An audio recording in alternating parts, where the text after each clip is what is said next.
My name is Rosemary Whitfield. I am 67 years old, a retired school librarian, and a widow.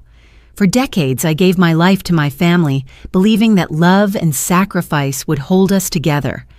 I used to think of myself as the quiet foundation beneath everyone else's joy. But foundations can crack. And one winter afternoon, mine did. It happened in the kitchen. The kettle was hissing on the stove. Steam clouded my glasses. A sudden wave of dizziness struck me. My legs buckled and the linoleum floor rushed toward my face. The world spun and then went black. When the doctors arrived, they told me later, they called my daughter Carolyn. She never showed up. Instead, my son-in-law Ethan posted a smiling family picture online, taken right inside my old house. The caption read, "Finally, peace without trouble, Queen." Imagine lying in a hospital bed with heart monitors beeping, IVs dripping, and your chest aching, then looking down at your phone and seeing that the people you raised, the people you trusted, were celebrating your absence. Not worrying, not praying, celebrating. My heart hurt worse than my body.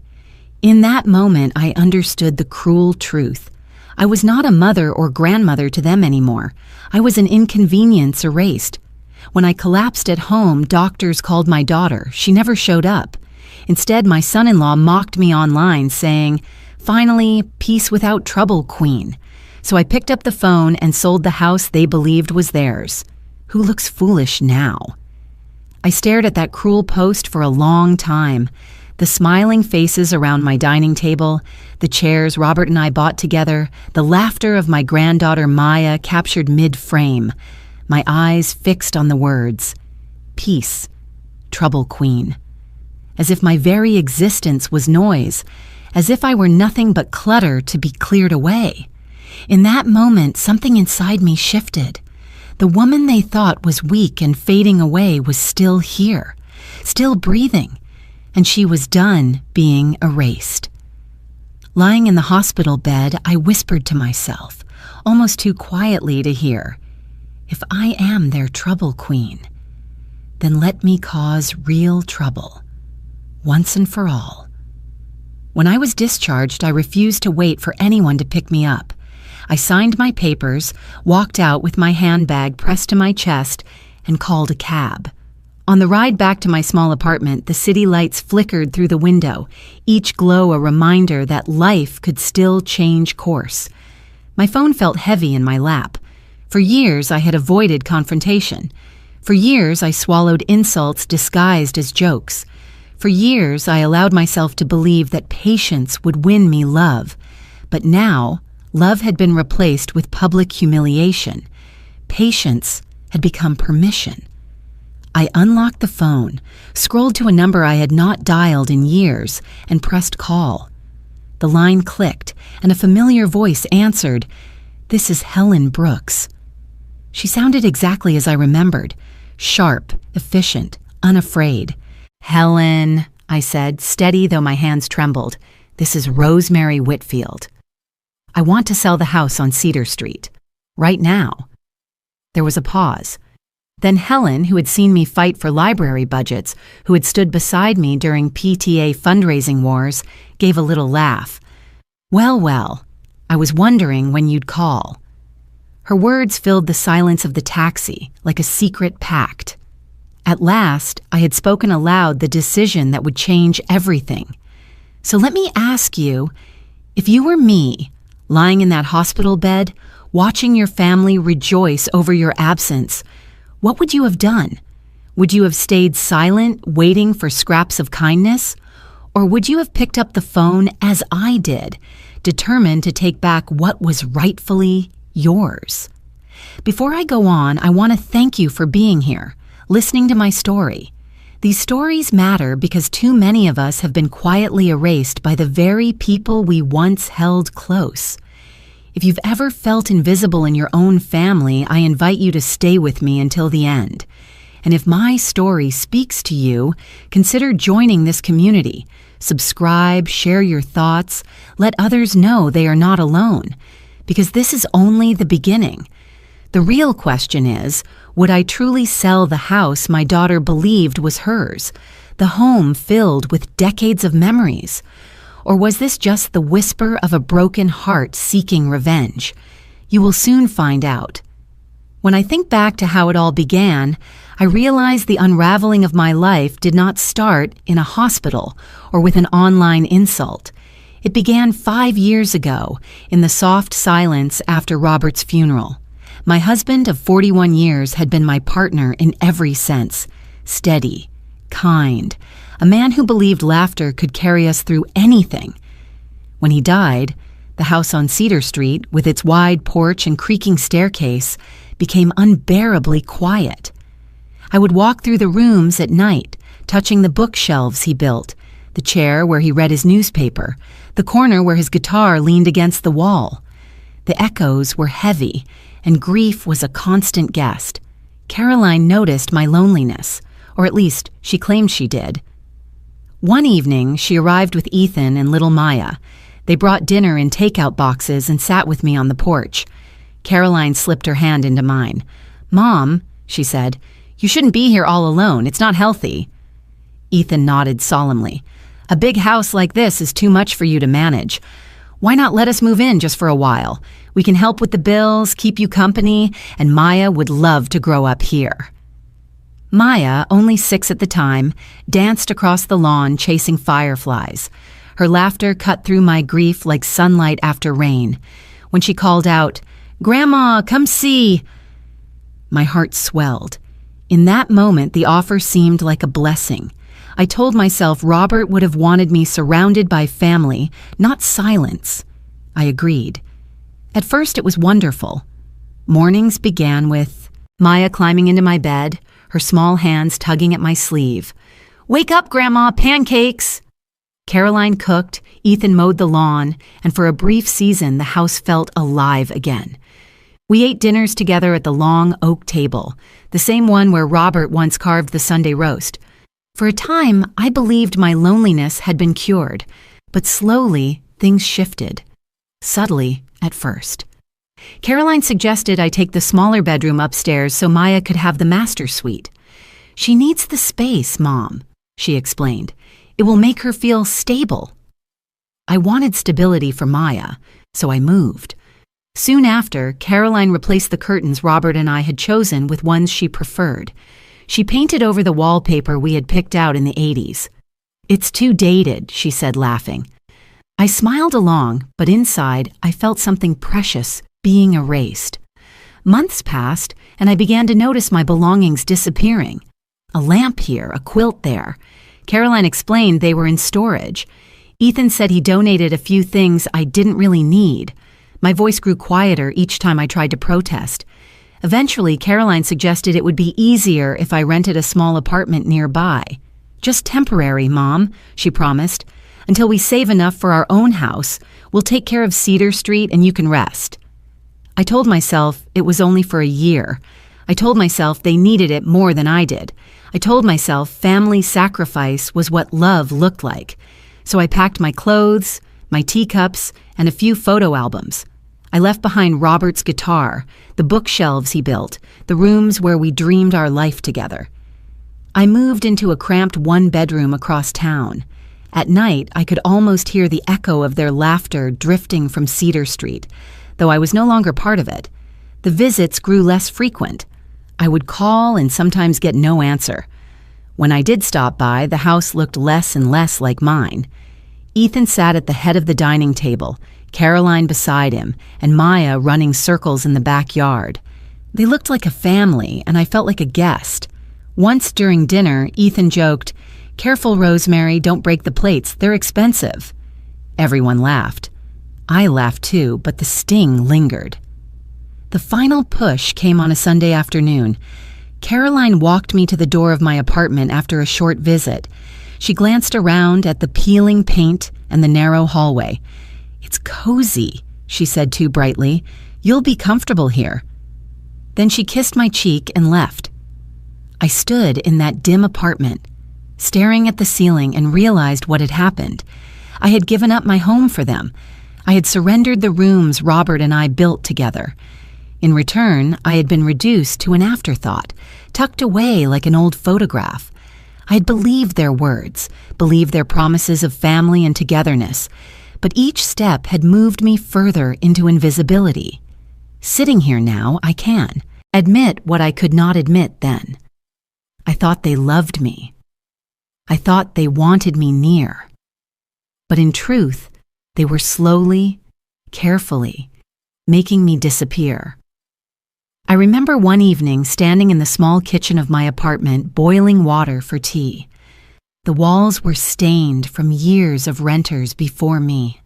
The single window rattled in the wind. I looked down at my teacup, chipped on the rim, and whispered to myself, "Is this all I have left?" The air was heavy with silence, the kind of silence that presses on your chest. For the first time, I saw the truth without excuses. Caroline and Ethan had not moved in to help me. They had moved in to replace me. Now, as I sit here, recalling those nights in that shabby apartment, I ask myself the question that haunted me then. Was this the life Robert wanted for me? Was this the ending of all our years together? I stared at the cracked ceiling, the weak glow of the lamp casting shadows on peeling paint, and I wondered, almost aloud, is this the rest of my life? Is this the future I must accept? The week after my collapse, Helen arrived at my apartment. She carried her familiar leather briefcase, worn smooth from decades of work, and behind her came a woman I had never met. The stranger extended her hand with quiet confidence. "Patricia O'Connor," she said, "attorney at law." Helen gave me a look that was both gentle and firm. "Rosemary, you need more than a real estate agent right now. You need someone who understands the law. Patricia is the best I know." We sat around my tiny kitchen table. The surface wobbled when Patricia set down a thick folder. My hands tightened on my teacup. Something about the weight of that folder frightened me more than any hospital monitor had. Patricia opened it slowly, like unveiling a secret. She slid a few documents toward me. "These are credit card accounts," she explained. "Opened under your name. The mailing address for every one of them is Cedar Street." I frowned, trying to understand. "I haven't opened any new accounts in years." Her eyes were steady. "I know. That's why this is a problem. There are 6 cards, all active. Purchases in your name. Paid with funds routed from accounts I can almost guarantee belong to your daughter and her husband." Helen leaned closer. "Rosemary, they've been living off your credit, and if you don't act, you'll be left holding the debt." I felt my throat tighten. Debt? I thought the house was paid off. Robert and I worked for decades to make sure of that. Patricia nodded. "The mortgage is clear, but they used your identity for more than credit cards. There are personal loans as well, tens of thousands of dollars, and—" She hesitated, flipping further into the folder. "There's something even more serious." She pulled out a packet with legal letterhead. The title at the top froze me, "Petition for Conservatorship."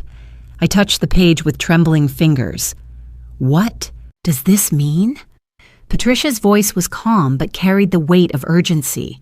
"It means they were preparing to go to court to have you declared legally incompetent. If granted, Caroline and Ethan would have control over your finances, your medical decisions, even where you live. You would become a ward of your own daughter." The words pierced deeper than any insult. I sat back, stunned, my palms cold. I whispered, half to myself, half to the room, "They don't just want the house. They want my whole life." For a long moment, no one spoke. The ticking of the clock above the stove filled the silence, marking each second like a hammer on stone. Memories flashed in my mind. Robert and I saving carefully for retirement, clipping coupons together at the kitchen table, laughing over small victories. All of it was meant to secure a future of dignity. And now, my own flesh and blood was plotting to strip me of every right I had left. I forced myself to look at Patricia. How close are they? She flipped to the final page. The petition hasn't been filed yet, but drafts are prepared. They've gathered supporting statements, claims that you've been forgetful, unstable, unable to manage your own affairs. I felt my chest tighten. Forgetful? Unstable? I'm the one who kept that house running for 40 years. I'm the one who paid every bill on time. How dare they? My voice broke, anger and grief twisting together. Patricia's eyes softened. I know, but the law doesn't always look at the past. It looks at what is presented now, and they've been building a case. Social isolation, financial control. The narrative they are creating paints you as vulnerable, confused, in need of guardianship. Helen reached across the table, placing her hand over mine. Rosemary, this is why I brought Patricia. You can't face this alone. We need to move quickly, before they take the next step. I stared at the documents again, my name printed at the top, bold and cold, my signature forged at the bottom of loan agreements, charges for vacations I never took, jewelry I never wore, dinners I was never invited to. The betrayal cut deeper with each page. Why? I whispered. Why would Caroline do this? I gave her everything. I let them move in. I stepped aside. My voice cracked. I thought I was helping. Patricia did not answer with comfort. She answered with clarity. Because people who want control rarely stop at gratitude. They stop only when they have taken everything they can. Tears stung my eyes, but I did not let them fall. I pressed my palms flat on the table to stop the trembling. In that moment, grief gave way to something else. Not rage, not even hatred, but resolve. They think I'm invisible, I said softly. They think they can erase me. I lifted my head, meeting Patricia's gaze. What do I need to do? Her reply was sharp, decisive. Document everything, protect your assets, and prepare for a fight. If you do not act immediately, they will strip away not only your property, but your name, your choices, your freedom. The word freedom echoed in my mind. I had lived my life believing freedom was guaranteed, that as long as I paid my bills, lived honorably, raised my daughter, I would be safe. But now I saw the truth. Safety could be stolen by the very hands you once trusted. The room felt smaller, the air heavier. I closed the folder slowly, the paper edges cutting into my skin. My hands would not stop shaking. For a moment, I let them tremble openly, no longer hiding my fear. Then, with deliberate care, I folded my fingers together and stilled them. I thought of Robert. What would he say if he were here? He would remind me of the night we faced foreclosure in the early years, when we fought side by side to keep the house. He would say, "You are stronger than you know, Rosie." And I realized he was right. I lifted my chin. All right, we fight. Helen gave a satisfied nod, and Patricia closed her folder with a decisive snap. But before leaving, Patricia leaned closer. Her voice was low, carrying the weight of truth. Rosemary, listen carefully. If you do not act now, if you let them move one step further, they will take more than your house. They will take your very identity, your freedom, your life as you know it. The words hung in the air, cold and heavy. My breath caught. I realized the battle had already begun. The folder with Patricia's evidence was still sitting on my kitchen table when the phone rang. I stared at the screen. Caroline's name flashed across it, bright and insistent. For a moment, I considered letting it ring. But some part of me wanted to hear her voice, to know whether she would sound ashamed or defiant or something else entirely. I pressed accept. "Mom," she began, her voice sharp, almost frantic, "there's some crazy woman calling us saying she's your listing agent. She claims you're selling Cedar Street. Please tell me this is some kind of mistake." I held the phone away for a moment, long enough to steady my breath. Then I lifted my teacup, sipped slowly, and answered with all the calm I could summon. "It is not a mistake, Caroline. I hired her. I am selling the house." Silence. Heavy, shocked silence. I could almost hear the static of her disbelief on the line. Finally, Caroline burst out, "You can't do that. That house is ours. We've lived there for years. We've paid for improvements. I interrupted, my voice even. "No, Caroline, you lived there. You enjoyed it. But it has never been yours. It has always been mine. And now it will belong to someone else." The quiet that followed was louder than any scream. I pictured her standing in my old kitchen, gripping the phone, her face twisting with outrage. For years, I had been the one swallowing silence. This time, I let the silence do the work for me. When she finally spoke again, her voice was sharp as glass. "Mom, you're being unreasonable. Think of Maya. This is her home. You can't just rip it away. Families don't do this to each other." I leaned back in my chair. Families also don't abandon their mothers in hospitals while they celebrate online. Families don't open credit cards in someone else's name. Families don't plan to declare their own mother incompetent so they can seize everything she owns. Her gasp was audible. "You don't understand. Ethan explained everything." And then, just as I expected, his voice broke in from the background. He had been listening the whole time. "Rosemary," Ethan said smoothly, his tone low and practiced, "you're making a terrible mistake. Selling that house will only hurt all of us. And frankly, it won't work. We have legal rights here. You'll regret this." I closed my eyes, picturing him at my dining table, the head of the household he had slowly claimed for himself. Always confident, always so sure he could control the narrative. My grip tightened on the teacup, but my voice did not shake. "Legal rights?" I repeated softly.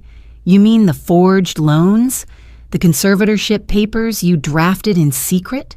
Tell me, Ethan, which of those rights will stand up in court?"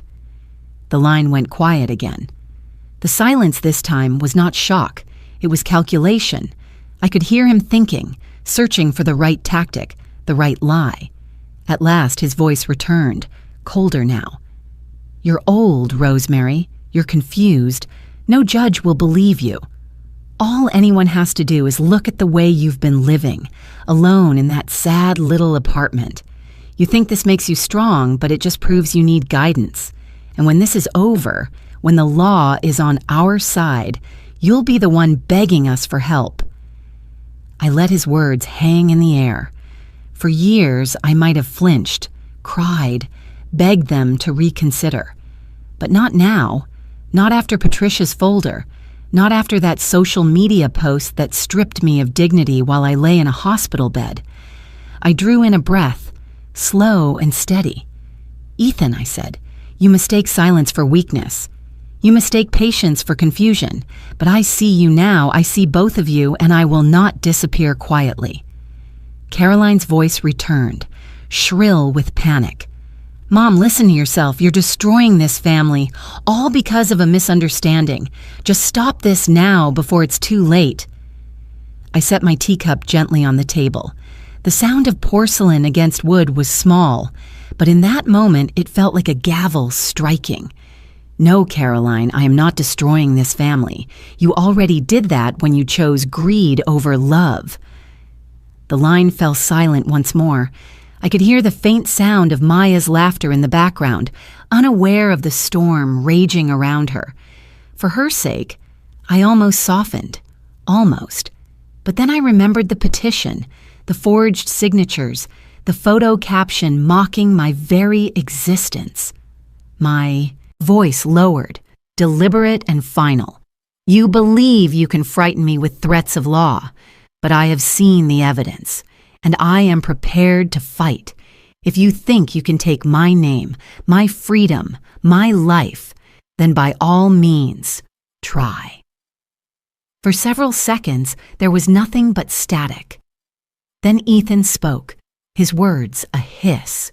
"You'll regret this, Rosemary. You'll regret it more than you know." I lifted the phone closer so they could hear every syllable. "Haven't you learned by now? Regret belongs to those who betray, not to those who finally stand up." I ended the call before they could answer. The silence in my apartment was thick, but for the first time in years, it was not suffocating. It was mine. I looked down at my tea, now cold in its cup, and whispered the only words left. Go ahead. Try 2 days after that phone call, I was sitting at my kitchen table, staring at the cold remains of tea in my cup, when a soft knock echoed at my apartment door. It was timid, almost apologetic, as if the knocker wasn't sure they belonged there. I rose slowly, my bones aching, and opened the door. There she stood, Maya, my granddaughter, 11 years old, her small hands gripping the handle of a scuffed pink suitcase. Her eyes were swollen and red, her cheeks blotchy from tears. She looked at me with a mixture of fear and hope, and before she spoke, I already knew something was terribly wrong. "Grandma," she whispered, her voice trembling, "can I stay with you?" I blinked, trying to steady my breath. "Of course, sweetheart, but why are you here alone?" She glanced over her shoulder down the hallway as if expecting someone to follow, but there was no one, only the faint hum of the elevator in the distance. Finally, she said, "Mom and Dad told me to come. They said, if I stayed with you for a while, maybe you would change your mind. Maybe you'd remember we're family." Her words cut deeper than any threat Ethan had made. They had sent their daughter, my granddaughter, as a weapon, a messenger in their battle. I took her suitcase and set it aside, then pulled her into my arms. Her body felt fragile, her heart racing against my chest. I stroked her hair and whispered, "You are safe here, Maya. You are always safe with me." She clung tighter, as if afraid I might vanish like so many promises before. After a few minutes, I led her to the couch, wrapped her in the old quilt Robert and I once used on chilly nights, and poured her a cup of cocoa. She held it carefully, blowing on the steam, her eyes darting between me and the floor. "Maya," I said softly, "did your parents tell you why they wanted you to come here?" She nodded hesitantly. "They said you were mad at them, that you wanted to make us move. They said maybe if I stayed here, you'd think about how much you'd miss me and you wouldn't sell the house." I closed my eyes for a moment, swallowing the ache rising in my throat. Even now, they were twisting her into leverage, a pawn in their game. "Maya," I asked gently, "can I ask you something? Last Christmas, where were you?" Her gaze shifted, uneasy. She bit her lip before answering. "I stayed at Sarah's house. You know, my friend from school. Her parents had me for the week." I leaned forward. "Why didn't you spend Christmas with your mom and dad?" Her voice cracked, barely above a whisper. "They said they had to go to Florida to visit sick relatives. They told me I couldn't go because I might catch something, but..." She hesitated, then looked up at me, her eyes filled with confusion. "Grandma, I never saw any sick relatives. When they came back, they had suntans. They said it was from being outside a lot. But Sarah's mom showed me pictures later, from the internet. Mom and Dad were on the beach, at a hotel. For Christmas, the room spun. My chest tightened as if my heart were breaking all over again. They hadn't just abandoned me. They had abandoned her, too. Left their daughter behind while they drank cocktails under the Florida sun, funded by credit cards with my name on them. I pulled her into my arms once more, unable to hold back the tears that slipped silently down my cheeks. My voice shook as I whispered into her hair, "They didn't just betray me, Maya. They betrayed you too. They left you behind." She sniffled, her small arms wrapping tighter around my waist. "Grandma, I don't understand. Why don't they want me with them? Why don't they want you?" The question pierced me, sharp and merciless. How do you explain to a child that sometimes the people who should love you the most choose selfishness instead? I held her and whispered the only truth I knew. It's not your fault. None of this is your fault. They are making choices that are wrong. But you are loved. You are wanted. You are mine. We sat like that for a long time, the clock ticking on the wall, the world outside moving without us. I realized then that my battle was no longer only about property or dignity or my own survival. It was about this child, this innocent girl caught in the crossfire. She deserved better. She deserved truth. She deserved stability and safety. I wiped my cheeks and pulled back to look her in the eyes. "Maya," I said firmly, "you will never be abandoned here. You will never be unwanted here. Whatever happens, you will always have a home with me." She looked at me as if weighing my words, searching for cracks, for the lies she had learned to expect. Then slowly her shoulders relaxed. She believed me. That night I set up the small guest bed with fresh sheets. I tucked her in, kissed her forehead, and watched as sleep finally carried her away. Her face in rest was so peaceful, so untouched by the storms that surrounded her. It reminded me of Caroline when she was small, before the hunger for control, before the distance grew between us. For a fleeting moment, grief and memory blended until I could hardly breathe. I stepped back into the kitchen, staring at the dim light above the stove. My heart was heavy, but for the first time in years, it was also clear. This was no longer about whether I could forgive Caroline and Ethan. This was about protecting Maya, body and soul. The folder on the table, the forged loans, the petition for conservatorship, those were evidence of betrayal. But Maya asleep in my home was evidence of hope. And I knew with unshakable certainty that I would fight for her with everything I had left. I whispered to the stillness. Words meant as much for myself as for her.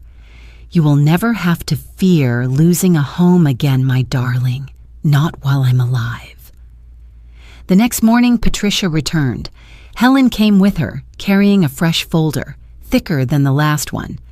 Maya was still asleep in the guest room, curled beneath the quilt, her breathing soft and steady. I prayed she would stay that way, shielded a little longer from the ugliness waiting in the kitchen. Patricia sat across from me, sliding the folder onto the table with the precision of a surgeon preparing her instruments. "Rosemary," she said carefully, "I need you to see what we've uncovered." I braced myself, though no amount of bracing could prepare me for what lay inside. The first pages were receipts. Thousands of dollars spent on jewelry, bracelets, earrings, a necklace with diamonds that sparkled in the glossy print of the store invoice. My name was listed on every purchase, bold and undeniable. Patricia turned the page. "Spa treatments," she explained. "Monthly visits, high-end packages, massages, facials, full body wraps, all charged to accounts under your identity." I stared at the invoices, the numbers blurring before my eyes. I had lived simply since Robert's passing, clipping coupons for groceries, hesitating to buy a new pair of shoes. And yet somewhere across town, Caroline and Ethan had been indulging themselves in luxuries bought with my credit. The next set of documents showed airline tickets, hotel bookings, restaurant bills. This, Patricia said, tapping the papers, was their Florida trip.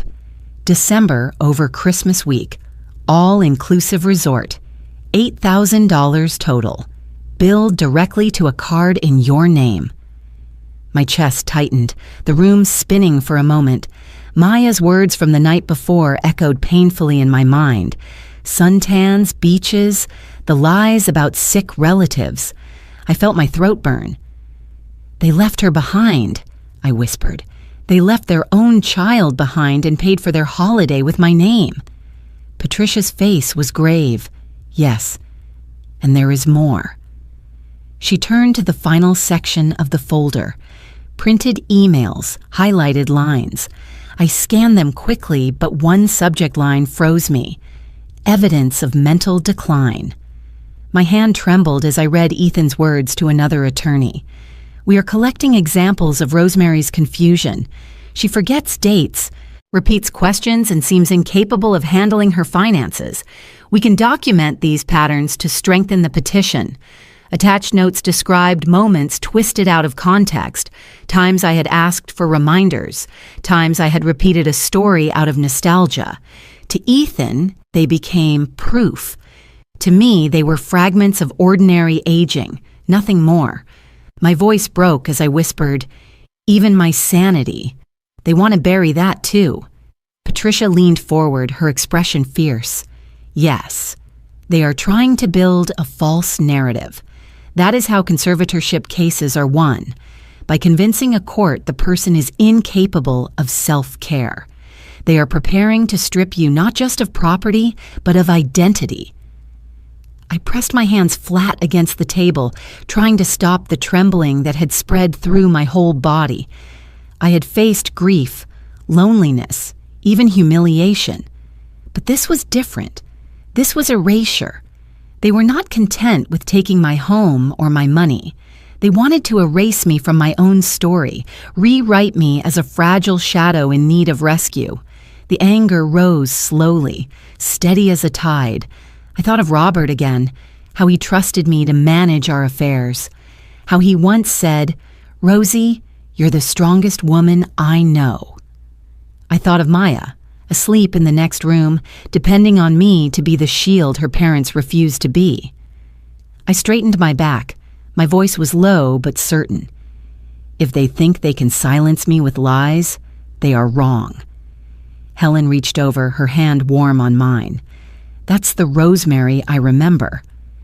Patricia closed the folder, her eyes locked on mine. "Then you must be ready, because if we don't fight, they will succeed. They will convince a judge that you are incompetent. They will take the house, the accounts, the decisions, and eventually even custody of Maya. Do you understand?" The thought was unbearable. Maya, torn from me, placed back into the care of parents who used her as a pawn and abandoned her at Christmas. My chest ached, but my voice was steady. "We can't let that happen." Patricia nodded firmly. "Good, then we begin. We will document everything. Your bills, your accounts, your medical records, proof of your competence. We will collect testimony from neighbors, friends, anyone who has seen you live independently. We will build the real story to stand against their lies." I exhaled slowly, my hands finally still. For the first time in months, maybe years, I felt clarity. The fear was still there, sharp and cold, but it no longer ruled me. "Patricia," I said, lifting my chin, "what do we do next?" She held my gaze, her voice resolute. "We take them to court." The first sound you would hear, if you were sitting where I sat, was the crack of a gavel cutting through whispers. I stood with Patricia at my side. Helen sat behind us. My palms were damp, but my back was straight. I fixed my eyes on the seal above the bench. I could hear shoes scuffing, the faint rattle of chains on the gallery rail, the distant cough of an old vent. "Case number 19-447, the clerk announced. Paper rustled. A microphone hummed. The prosecutor rose and read the charges. His voice was patient and precise. Financial fraud, identity theft, misuse of credit instruments, contributory child neglect. Dates and sums. Each word struck like a small hammer. Every line added weight to my chest. Every number felt like a digit carved into bone. Caroline and Ethan stood at their table with their attorney. I did not look at their faces. I looked down at my teacup hands and thought of Maya asleep in my guest room the night before. I thought of Robert building bookshelves. I thought of the promise I whispered when Patricia said we would fight. Then I raised my head and breathed. The judge asked if there were preliminary motions. Their attorney spoke first. His tone had the syrup of concern poured over steel. "Your Honor, the respondents acted out of care. The mother has displayed recent confusion and lapses. My clients sought guidance from counsel and medical professionals to protect her well-being." He spread his hands. "This is a family matter, not a criminal one." Patricia waited for silence before she stood. "Your Honor, the evidence will show a calculated campaign to strip a competent woman of her property, her name, and her autonomy. We will present forged signatures on loan applications, active credit cards opened in Mrs. Whitfield's name using the Cedar Street address, and expenditures having nothing to do with her care. She placed a binder on the lectern. We will also introduce evidence regarding the minor child. The judge nodded once. Proceed. The prosecutor called a representative from the bank. He described how applications were submitted, how accounts were verified using the Cedar Street address, how payments originated from a joint account held by Caroline and Ethan. Screens displayed magnified copies of statements and applications. My name stared back at me. Then came the manager from the jewelry boutique. She testified to purchases in my name, a diamond necklace, a gold bracelet, dates that matched statements I had never seen because my mail was redirected. Patricia leaned toward me. "You are doing well," she whispered. "Breathe." When it was our turn, Patricia guided the narrative the way a careful hand guides a boat through rough water. She offered the screenshot of Ethan's post taken inside my dining room. The caption filled the screen in harsh letters. "Finally, peace without trouble, Queen." The words needed no commentary. Patricia called me to the stand. My oath sounded small in the large room. I told the court about the afternoon I collapsed, about the monitors, about waiting for a daughter who did not come while laughter filled my house without me. I kept my answers spare. Yes, I have lived independently for years. I pay my bills. I manage my medications. I drive myself to appointments. No, I did not authorize any loans or new cards. When the defense suggested I confuse dates, I replied by naming the due day of each utility, my pharmacy refill schedule, and the exact amount of my rent. The defense sat down. Patricia called Maya. The bailiff adjusted the microphone and asked her to speak clearly. She nodded once and stood on tiptoe. My heart clenched. She wore a navy dress and held the rail with both hands. Her voice was small but steady. On Christmas, I stayed at my friend Sarah's house for a week. Mom and Dad said they needed to care for sick relatives. When they came back, they were tan. Patricia asked one more question. "Did you later see photographs of your parents in Florida during that week?" Maya nodded. "Yes, on the beach." Caroline began to cry. "We only wanted Mother to be safe," she said suddenly, rising to her feet. Tears streaked her cheeks. "She forgets things. We were trying to help." Patricia turned a single page. "Your Honor, I move to admit email correspondence between Respondent Ethan Whitfield and outside counsel. Subject line, evidence of mental decline." The exhibit appeared on the screen. Ethan's words glowed under the highlighter. "We are collecting examples of Rosemary's confusion. We can document these patterns to strengthen the petition." The judge looked at the defense table. "Counsel?" Their attorney stood again.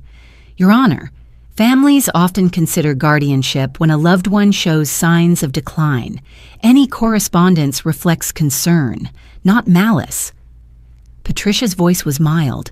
"Concern does not explain resorts paid for with fraudulent credit. Concern does not explain jewelry purchases in the victim's name. Concern does not explain public ridicule of a hospitalized elder. This is exploitation under the mask of care." Silence returned, the thick kind that closes doors. I felt my breath settle into resolve. I thought of the chipped teacup in my kitchen. I thought of the promise I made to Maya. Whatever the outcome, I had spoken. I had stood in the place where truth is weighed. The judge folded his hands. "I have heard enough for today." He glanced down at notes, then back to us. His voice, when it came, was level and spare. The room held its breath. He addressed Caroline and Ethan first. "The court finds probable cause to proceed on charges." He turned a page. "The evidence supports allegations of financial fraud and child neglect. Bail conditions will include no unauthorized access to the petitioner's financial records and no contact with the minor outside supervised visitation." I closed my eyes, one breath of relief, then opened them again to watch the moment settle like snow. The judge shifted his gaze to me. As to the immediate welfare of the child, the court must act to protect stability. He lifted the gavel. It hovered for a heartbeat, quietly. Then he spoke, and the words rang through the room like a bell at dawn. Caroline and Ethan are charged with financial fraud and child neglect. Temporary guardianship of Maya is awarded to Mrs. Rosemary Whitfield. When the gavel struck and the judge pronounced his ruling, the courtroom seemed to exhale.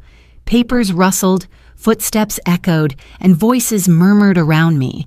But inside my chest there was no victory, only silence, heavy and hollow. I had won, they said. Guardianship of Maya was mine.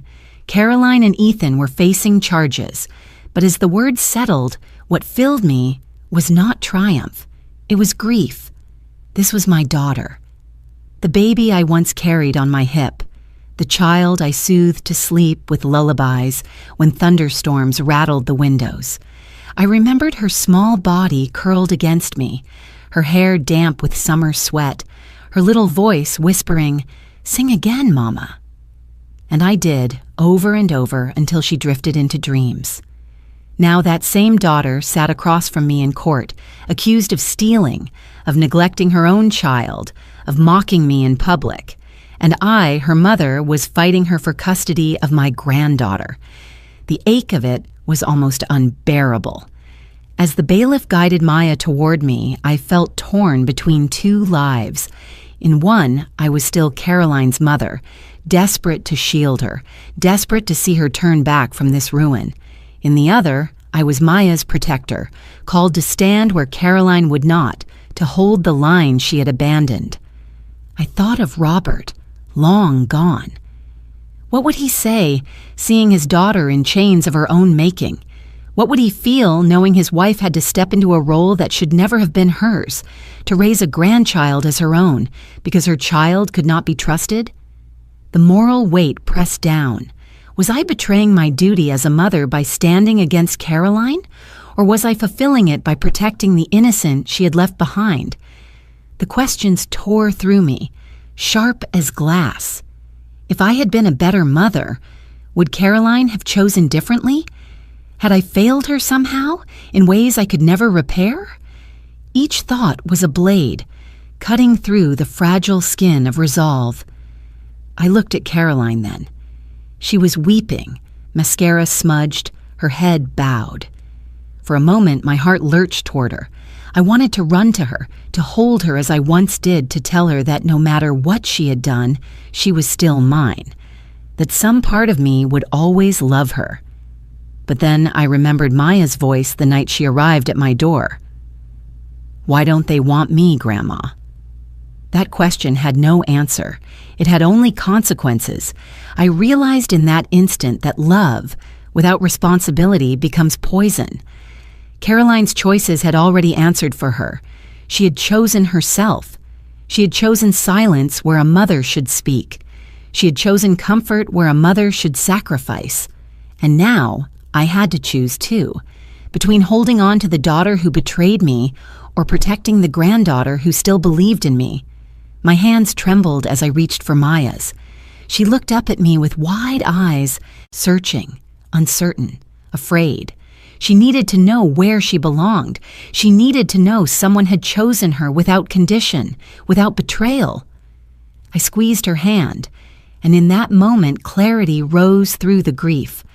I had not stopped being Caroline's mother. I never could. But I had become something else too. The last shield between Maya and the storm. I spoke softly, though my voice was steady enough for the walls themselves to hear. I never wanted this. I never wanted to stand against my own child, but I no longer have a choice. To protect Maya, I must stand. The words were not loud, yet they echoed inside me, carrying the weight of finality. I thought again of lullabies. Once they had bound me to Caroline. Now perhaps they would bind me to Maya. The song was different, but the need was the same. A child reaching for safety, for belonging, for love. Around us, the courtroom emptied. Attorneys gathered their files. The judge left the bench. Caroline wept in silence while Ethan whispered furiously to his lawyer. But all of it faded to a blur. The only reality was the small hand in mine, fragile yet warm, trusting me in ways her parents had failed her. I lifted my chin and drew in a breath. The ache of motherhood betrayed did not vanish. It would never vanish. But beneath it, a new resolve took root. I turned to Maya, brushed a strand of hair from her face, and whispered, "You are safe now. You are mine to protect." Her eyes filled, though she did not cry. Instead, she leaned her forehead against my arm and nodded. In that moment, I knew what Robert would say. He would say that sometimes love demands impossible choices, that sometimes, to keep one promise, another must be broken, and that real strength lies not in holding on, but in letting go when holding on destroys what is left. I closed my eyes for just a second, letting the grief wash through me. Then I opened them again, sharper, clearer, steadier, because the truth was simple. I could mourn my daughter, but I could not sacrifice my granddaughter. I looked at Maya, my voice quiet but certain. I no longer have a choice but to protect you. In the days following the judge's ruling, the courtroom no longer felt like the only battlefield. The consequences spilled into every corner of life, both legal and social. For Caroline and Ethan, the gavel had already fallen, but the echoes were only beginning to spread. They tried, at first, to control the narrative. Caroline posted on social media with trembling words over a photo of Maya's baby blanket. "My mother is paranoid. Please pray for our family." Ethan wrote a long thread about responsible guardianship, insisting they had consulted experts, that they were merely protecting me from confusion. They wrapped their lies in language of care, hoping sympathy could cover the cracks. But the internet had already seen the filings. Court records are public, and the story moved faster than they could manage. The petition for conservatorship, Ethan's emails requesting evidence of mental decline, the credit card statements with vacations and jewelry, all of it spread online. People posted the screenshot of his cruel caption, "Finally, peace without trouble, Queen." That one line undid every claim of love. At first, some old friends of Caroline defended her. "Grief changes people," one wrote. Maybe Rosemary misunderstood. But within hours, others countered with links to the judgment. Neighbors wrote comments about seeing me mow my lawn last summer, drive myself to choir rehearsals, pay bills at the bank with clarity. Their voices painted a different picture, one of competence, not confusion. The legal system did not pause either. Ethan was placed under bond conditions, no access to any financial accounts, no contact with banks, and travel restrictions until the criminal trial. Caroline was ordered into mandatory parenting classes and supervised visitation with Maya. Both were officially charged: financial fraud, identity theft, and child neglect. The words sounded heavy in the clerk's announcements, but they weighed heavier still in the silence that followed. For the first time, it wasn't me under suspicion. It was them. Caroline tried to soften her image with a video filmed inside my old kitchen. She wore one of my sweaters and held a mug I once loved, saying softly, "I only wanted my mother safe. Everything else is misunderstanding." The video looked polished, but the comments cut through. Someone posted, "Is abandoning your child at Christmas a misunderstanding too?" Another attached the resort receipt in my name, alongside photos of Caroline smiling on a Florida beach. Ethan fared no better. Cameras caught him outside the courthouse, jaw locked, as reporters pressed him. "Mr. Whitfield," one asked, "how do you justify leaving your daughter with friends while you vacationed in Florida on your mother-in-law's credit?" He tried to speak about stress and family privacy, but his lawyer pulled him away, muttering, "No comment." The clip aired on local news that evening, and in the neighborhood around Cedar Street, silence grew louder than words. The same neighbors who once waved at Caroline when she walked Maya to school now crossed the street.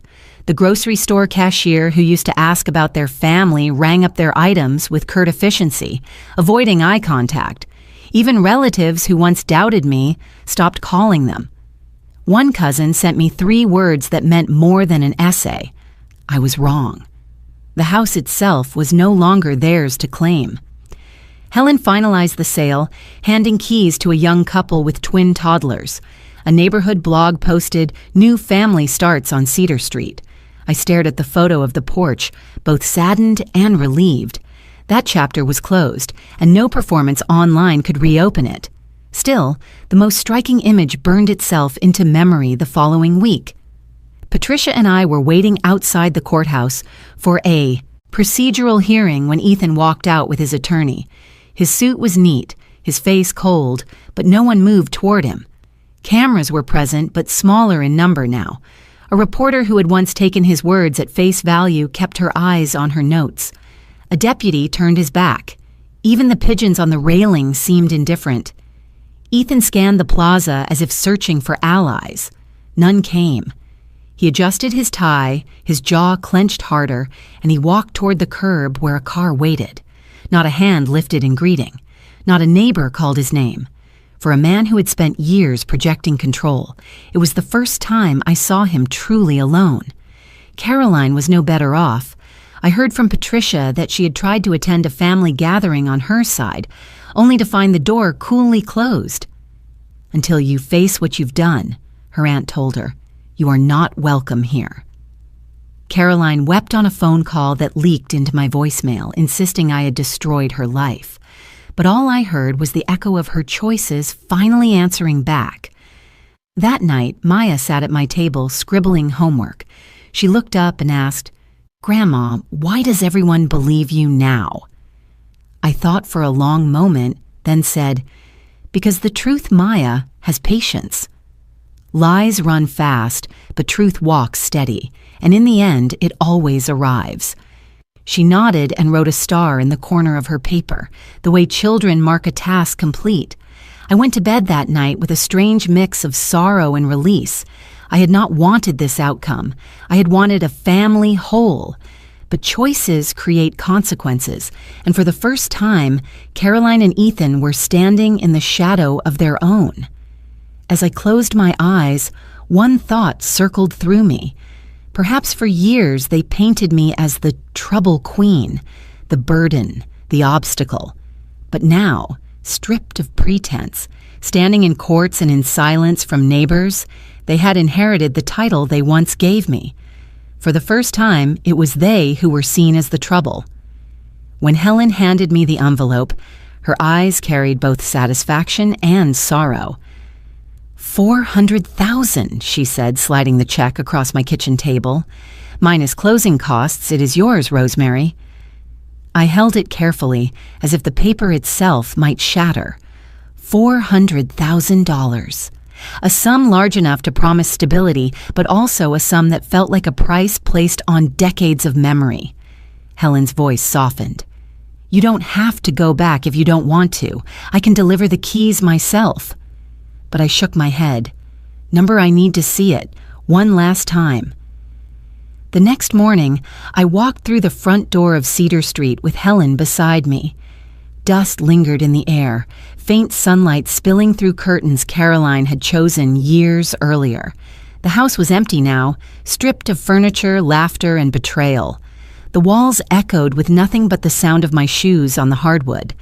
I paused in the entryway, my hand brushing the frame of the door where Robert used to hang his coat. For a moment, I could almost hear the weight of it sliding from his shoulders, smell the faint trace of pipe tobacco clinging to the fabric. I whispered his name under my breath, a prayer and a farewell at once. In the living room, I saw the outline of where our old sofa had sat. I remembered the night Robert and I carried it in, laughing because it barely fit through the doorway. I remembered Caroline as a little girl, curled up on those cushions, begging for one more bedtime story. That sofa was gone now, but the echoes remained, layered in memory. I walked into the kitchen. the place where my collapse had begun. The tiles looked the same, cool and pale, though the room felt emptied of breath. I traced my hand along the counter where I once taught Caroline to roll out cookie dough, where Robert brewed coffee before dawn, and I remembered the sharp sting of betrayal, the caption mocking me while I lay in a hospital bed. The same kitchen that once fed love had become a stage for cruelty. We climbed the stairs, the air cooler on the second floor. My steps slowed as I approached the hallway wall. There, faint but still visible, were pencil marks etched over the years. Caroline's height, measured year by year, always with Robert's steady hand holding the ruler straight. Beside each line, I had written the date. Age 6, age 9, age 12. A family history carved into drywall. I pressed my palm against it, letting my fingers trace the uneven grooves. My throat tightened. Not the house, I whispered, but the people I entrusted it to. That was the betrayal. Helen said nothing, only let the silence stretch, heavy but necessary. I stepped into the master bedroom. The room was bare now, but I could still picture the quilt Robert's mother had sewn, folded neatly at the foot of our bed. I saw the lamp he always left on for me when I worked late at the library, its warm glow welcoming me home. The memory hurt, but it also comforted. The house had been loyal in its own way. The betrayal had never come from wood or stone. It had come from flesh and blood. We made our way back downstairs. I lingered in the dining room, my hand resting on the chair rail where Maya had once pressed stickers, giggling at my mock scolding. The image of her at my apartment table working on homework under my care gave me strength. She was the reason I was standing there, closing one door so I could open another. Finally, I stood once more in the entryway. Helen placed the keys in my hand. They felt heavier than the check, heavier than paper had any right to feel. I closed my fingers around them, then slowly opened my palm. One by one, I let the keys drop into Helen's waiting hand. The sound was small, metal against metal, but final. I turned back for one last look. The sunlight caught the floor, painting it gold. In that moment, I understood something I had resisted for years. A house does not hold us. It shelters us. What holds us is the love we choose to protect or to betray. I stepped outside. Helen followed, locking the door behind us. The air was crisp, the street quiet. For a moment, I imagined Caroline and Ethan peeking from the shadows, still clinging to what they had lost. But they were not there. Only memory remained. As I walked down the steps, I whispered to myself, "This house never turned against me. The betrayal came from those I trusted within it." I reached the gate, turned the latch, and let it swing shut. Behind me, the door of Cedar Street closed for the last time. The day after we closed the door on Cedar Street, Maya and I drove north until the city thinned into open fields and the air took on the smell of water. The house we chose sat close to a small lake, low and simple, with weathered shingles and a porch that faced the morning. A narrow dock stretched into the blue like a sentence finally finished. When I turned off the engine, the only sounds were wind in the reeds and the soft ticking of a cooling hood. Maya jumped out first, her sneakers crunching on gravel. "Grandma, look," she said, pointing toward the water. A pair of ducks arrowed past, their wakes drawing two clean lines on the surface. For a long moment, we simply stood and listened. After months of courtrooms and whispers, the quiet felt like a gift handed back. Inside, the rooms were small and honest. Pale walls, wooden floors, a narrow kitchen with a window over the sink. I set my old chipped teacup on the sill, the same cup that had weathered bad news in cold apartments, and it seemed right there, catching the square of light that fell through the glass. An anchor can be porcelain. An anchor can be something you refuse to throw away. We carried our boxes in, not many, clothes, books, photo albums, the quilt that once lived at the end of my bed. Maya claimed the smaller bedroom facing the birch trees. "It looks like a secret," she said, peering out through leaves. We decided to paint before we unpacked. At the hardware store in town, she chose a color called Lake Morning. I chose a softer one called Bread Dough. Yours sounds like comfort, she grinned. Yours looks like beginning, I said. We painted with the windows open. Dragonflies drifted through and out again. Maya rolled blue onto her walls with grand strokes, a constellation of splatters on her forearms. I cut careful lines at the trim, then laughed when she dabbed a dot on the tip of my nose. For the first time in longer than I could measure, laughter came without apology. A breeze lifted the drop cloths. The room smelled of fresh paint and birch, and the possibility of a new shape to an old life. After lunch on the porch, peanut butter sandwiches, sliced apples, Maya pointed to the small patch of soil beneath the kitchen window. "Can we plant something?" We drove back to the nursery and came home with petunias, marigolds, and a rosemary plant that made her giggle when I read the tag aloud. "It is a sign," she declared, pressing the herb into the earth with both hands. I thought of the years I had spent invisible in a house with my name on the deed, of the petition that tried to label me incapable. I brushed soil from my palms and whispered, "Not invisible anymore." We worked until dusk. Birds stitched the sky. The lake turned to pewter. Our shadows lengthened across the floorboards. I hung white curtains, the kind that breathe when the window is open. Maya unpacked her books, arranging them by color. Then she lined the sill with smooth stones she had collected at school, small planets orbiting the glass. On a nail beside the kitchen doorway, I hung a frame with 3 photographs. Robert in his corduroy jacket, laughing. A younger Caroline on a carousel, hair flying. Maya at 6, asleep on my shoulder, her hand still clutching a crayon. I stood there a long time. Love is a ledger that holds both debt and mercy. You do not balance it by erasing the line items. You balance it by telling the truth and carrying what remains forward. In the evening, we walked to the end of the dock. The wood was warm beneath my soles. Minnows flickered below like fast commas. Maya leaned over the edge and asked if the stars here would be brighter than in the city. "We will test it tonight," I said. "Science requires evidence." She laughed, then grew serious. "Grandma, will we be happy here?" I thought of the judge's voice, of Ethan looking for a friendly face and finding none, of Caroline's video filmed in my stolen kitchen. I thought of the check folded into my wallet and the simple fact of keys that belonged only to us. "Yes," I said, "happiness is not a place. It is the way a place lets you breathe." The next morning, we built our clubhouse. That is what Maya called the corner of the porch we claimed with 2 chairs, a crate for books, and a blanket folded just so. She worked with tongue-out focus on a small wooden sign she had brought in her backpack, the kind children paint at camp. With careful strokes, she lettered, "Grandma and Maya's Clubhouse. No trouble, Queen allowed." She hung it on a hook by the railing. The words swung slightly in the breeze, bright against the lake. Neighbors came by with small offerings. A woman named June brought muffins and a map of the hiking paths. An older man, Sam, fixed the sticky latch on the screen door and waved away my thanks. Their kindness did not feel like pity. It felt like welcome.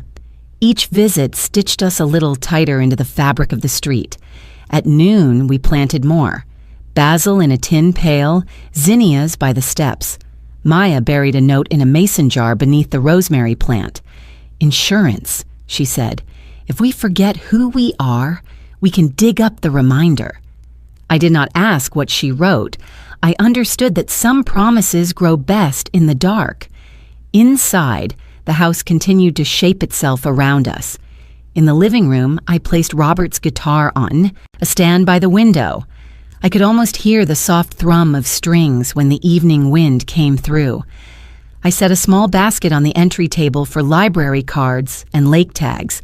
Structure is a kind of tenderness when the heart is mending. Before dinner, Maya tested the acoustics of her newly painted room by reading aloud from a favorite book. Her voice rang clear. The blue walls held it faithfully. When she finished, she looked at me with a new ease, the look of a child beginning to trust that tomorrow will show up on time. We ate at the little kitchen table. Pasta, cherry tomatoes, grocery store garlic bread that tasted better than its price suggested. I told Maya about the first summer Robert and I spent together on a borrowed lake, how we learned to paddle a canoe without circling, how we burned pancakes and ate them anyway.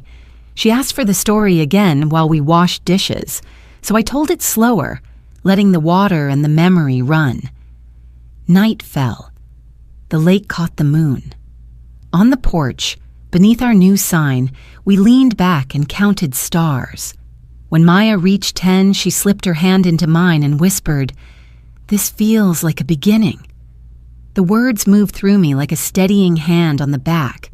I looked at the dark water, at our painted rooms glowing softly behind the screen, at the rosemary plant nodding in the breeze like a private joke with God. I smiled, and the smile felt earned. In the reflection on the window, I saw my face not as a woman erased, but as a woman returned to herself, holding life at the edges and in the middle, both. My eyes lifted. The air tasted clean. Freedom had a quiet sound like water against wood. I never imagined that in the later years of my life, I would stand in front of a room full of strangers and speak about survival. Yet here I was, at a small conference hall organized by the Regional Center for the Prevention of Elder Abuse. The podium was simple, the audience filled with social workers, caregivers, and other women and men who carried their own invisible scars. When they introduced me as a survivor, my heart beat harder. Survivor was a word I once thought belonged only to wars or disasters.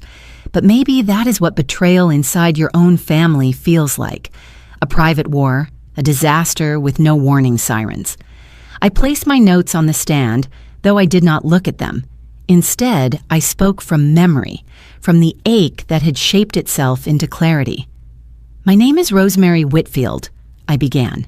For years, I believed that silence was love, that allowing my daughter and her husband to use my home was a kindness, that overlooking small betrayals was what mothers do, until one day I collapsed in my own kitchen. And while doctors called my daughter, she never came. My son-in-law celebrated online, calling me the trouble queen. There was a hush in the room. Some people leaned forward, others lowered their eyes. I continued, steady but without bitterness. I discovered more than absence. I found financial fraud, loans in my name, plans to strip me of my independence under the excuse of guardianship. They wanted not just my home, but my voice, my place in the world. I paused, but I fought, not with rage, not with noise, but with quiet persistence, with the help of friends who believed me, with the truth written on paper, and with the strength I did not know I still had. A woman in the front row nodded, tears brimming in her eyes. Another man clenched his jaw as though holding back his own story. "I stand here not to curse them," I said. "They will face their consequences. I stand here because stories like mine are more common than many want to believe. Elder abuse hides behind polite dinners and family photos. It wears the mask of concern. It convinces us that being erased is somehow our fault. But I tell you this, being called trouble is not shameful when trouble is the only way to reclaim yourself." I let the silence breathe, then repeated slowly so the words would anchor. They called me Trouble Queen. But sometimes, causing trouble is the only way to find yourself again. Applause rose, not loud or theatrical, but steady and respectful, like waves reaching the shore. I stepped down from the podium, lighter than when I had walked up. Later that evening, back at the lake house, I told Maya about the meeting. She was sitting on the porch, her homework spread out beside a cup of cocoa. She listened, her chin propped on her hand, her eyes shining with a mix of sadness and pride. "Grandma," she asked, "were you scared to tell them?" Yes, I admitted, lowering myself into the chair beside her. But courage isn't the absence of fear. It's the choice to speak even when your voice shakes. She smiled, scribbled a star in the corner of her notebook, and said, "Then you're the bravest person I know." We sat together as the sun slipped toward the horizon. The lake reflected orange and gold. The air smelled faintly of fresh paint and rosemary from the plant by the steps. Maya leaned her head against my shoulder. The weight was light but certain, a promise between generations. I thought of Robert again, and Caroline, and all the nights when silence felt easier than truth. I thought of the courtroom, of the gavel, of the keys to Cedar Street falling into Helen's hand. I thought of every step that brought us here, to this porch, to this child who trusted me when others had not. And I realized that closure is not about forgetting. It is about choosing what to carry forward. Maya tilted her face to the fading light. "Do you think we'll be okay now?" I kissed the crown of her head. "We already are." The quiet wrapped around us, not the heavy silence of being erased, but the gentle hush of safety, of belonging, of freedom. Before we say goodbye tonight, I want to speak not just to Maya, but to you, the ones who listen, who carry their own untold stories. If you have lived through something like this, I invite you to share. Was I right to fight the way I did? Or was I wrong? Tell me what you think, because these stories grow stronger when we hold them together. And before you go, we would love to know, where are you watching from? Is it a quiet morning with a warm cup of coffee, or a late night where stories like this keep you company? Let us know in the comments. We read everyone with gratitude. If this story touched your heart, please consider subscribing to the channel, not just to hear more stories like this, but to be part of a community that still believes in kindness, in healing, and in second chances. Thank you for spending your time with us today. Wherever you are, I hope you carry this story with you. And remember, sometimes the miracle doesn't knock on your door. It waits quietly until you are ready to open your heart. The sun dipped, painting the lake in fire. Maya lifted the wooden sign she had painted and placed it on the porch rail. Grandma and Maya's clubhouse. No trouble, Queen allowed. She giggled, and I laughed with her, my chest lighter than it had been in years. I looked out across the water, the horizon wide and clear, my hand resting on hers. For the first time in so long, my eyes reflected not sorrow, but freedom.